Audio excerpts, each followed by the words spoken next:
How do you sum up Martin Kelly? Very difficult person to sum up, but my first memory of him was, I suppose, the very encouraging way he told me about the school play, the importance of being earnest. Hey, listen to me, Cooper, you clown.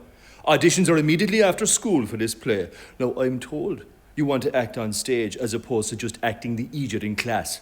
So be there. You hear me? You clown. And then, of course, he told me that I got the part, which was brilliant. You're playing Jack, by the way, and if you've read the play, which I doubt, you'll know that that's the main part, okay? So you have a lot of lines to learn. Rehearsals start next Monday after school. Be there. My main reason for wanting to do the play was the fact that there were girls from Treasons in it.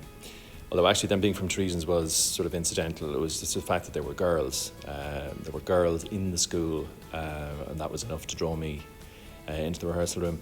And Martin, as you'd expect, in the rehearsal room was, as he was in the classroom, the very embodiment of introverted, calm restraint. So, Cooper, at this point, Jack is getting quite frustrated with Algie's smart comments, okay? So he goes on the attack. So it's a case of, I'm sick to death of cleverness. Everyone is so clever nowadays. You can't go anywhere without meeting clever people. I wish to goodness we had a few fools left.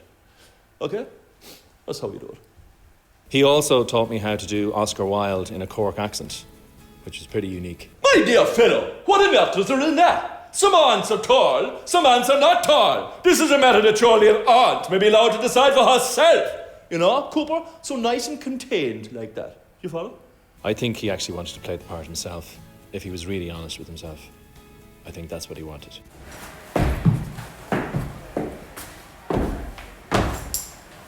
I wasn't what you might call a diligent student or a disciplined student or a student, really.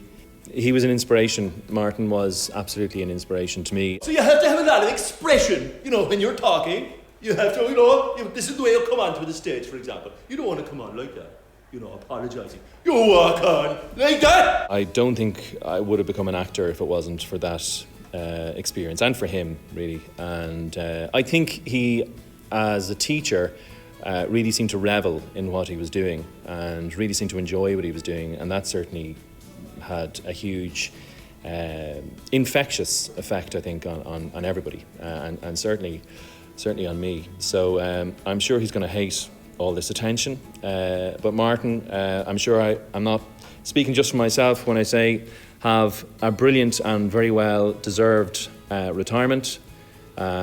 It's time to put the feet up, put the slippers on, and read the bloody newspaper for a change. You bloody clown.